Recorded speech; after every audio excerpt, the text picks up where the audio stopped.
sẽ tới trồng cá nữa, tới trồng cá trong cô bọn nó lên nó chạy à, đu nọ, còn đây thổ lũy lì nữa, về tụi mình sắp bố, rồi tới trong xe thì là cá nó mình sẽ tới trồng cá gì, trong cô bọn nó nữa, vô bự hà, nó thiết gì à, vô chơi trong tiền nữa của nó,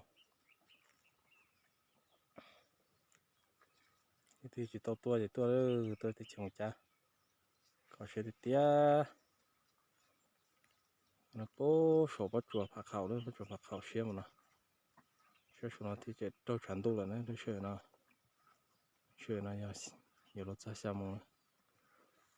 tao trong bể bắt chuột nó có tiêu, xe nó chỉ tiếp lần đại nó cũng đà nữa,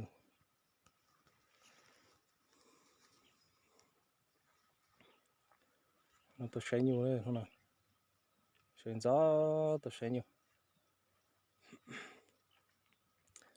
bây giờ đồ xa tới chiều một chán là chỉ về xây gió tôi xây nhiều một nó này, tôi thì chơi tôi thì tôi bỏ kế thì gì, tôi xa nhiều là chỉ tôi bỏ kế nào đây,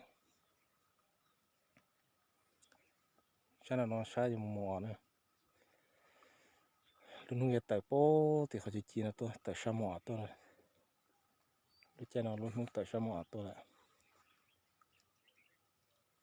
nó chỉ cho anh dê là bố bé này không dê là bố số trong năm đập là số thì gì nó tôi chọn nó như nó chỉ theo cho lấy bài sát bố thì nó thì hơn xưa nữa cho nó hơn xưa rất là thì chỉ cho nó hơn xưa thay cho nó hơn xưa như sao